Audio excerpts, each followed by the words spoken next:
For more than 15 years, Autism Speaks' mission has been to help children and adults who are on the autism spectrum, as well as their families and the community at large, to better understand the complex nature of autism. Recently, Autism Speaks began addressing another important issue: how to find roles in the country's workforce for an aging autistic population. So with us today from Autism Speaks are Angela Geiger, she's the president and CEO, and Lisa Goring is the chief program and marketing officer. It's nice to have you guys, appreciate it. Let's begin with you, if we can, Angela. You have a kind of a shift here. Tell me about this new strategy and why did you decide it was such an important thing to do? So Autism Speaks has a decade-long, even more than a decade-long, real reputation for building awareness and also particularly focused on early diagnosis and timely intervention. But as we've made so much gains in the research we funded and we started listening to the community, we realized that transition to adulthood needs to be added to that mission. It's hard for everybody, but if you are autistic, there are added challenges, of course. Of course, and the idea that making sure people have the support they need to be successful, because you're an adult with autism a lot longer than you're a kid with autism, and making sure people are prepared for really successful, meaningful lives. So once you decided that you would grow in this new direction, what were the first steps to kind of bringing that into the organization?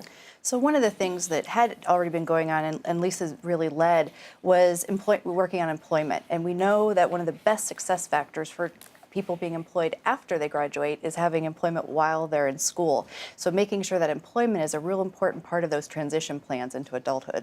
Lisa, let's talk about your son. He's roughly the same age as my nephew, 21. Right.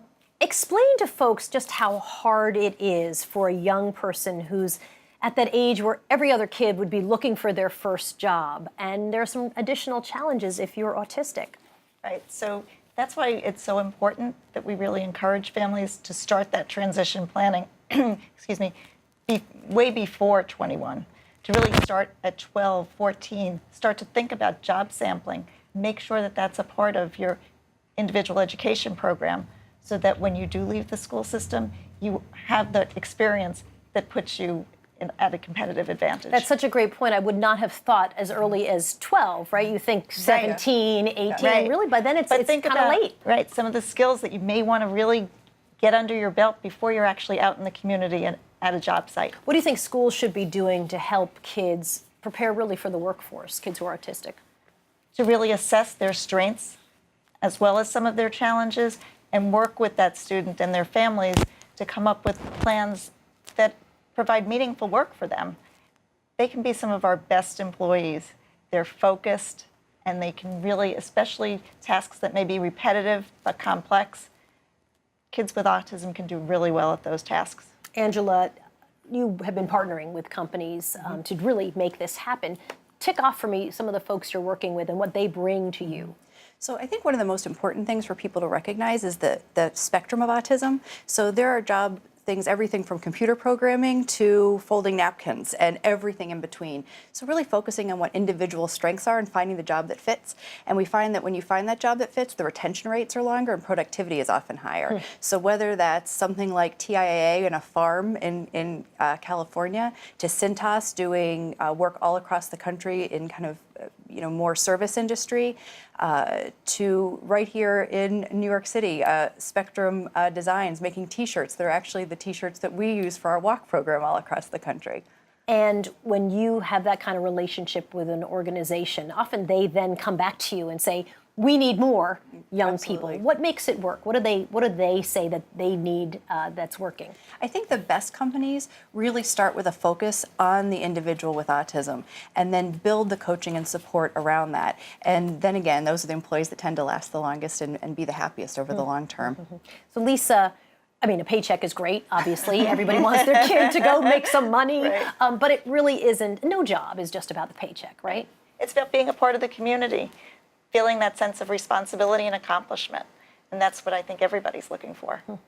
Angela, if you had some business leaders here who were on the fence, because I think for some people they think, I'm not sure.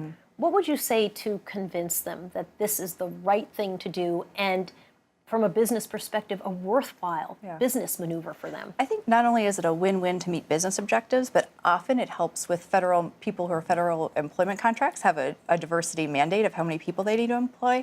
But the other thing we're finding more and more is employers that employ people with autism and other disabilities are really looked at as best places to work. It makes their employees proud to be a part of the kind of company who embraces that kind of diversity. That's a great point. I hadn't thought of that.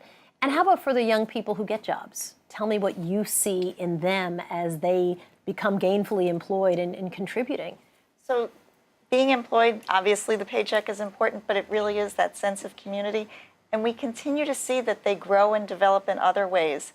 So they are more interested in being out in the community, being able to spend that paycheck. There's a young man who talks about the first time he could take his parents out for dinner. Oh, that's cool. And so, those are really proud moments. And that's really part of why this is just so important. Yeah, it's really important and really just amazing. So congratulations to both of you. I like this new shift. We've been with Autism Speaks for the very beginning, so Yeah. I'm really proud of you guys. Thank you for joining me. I appreciate it. Thank you.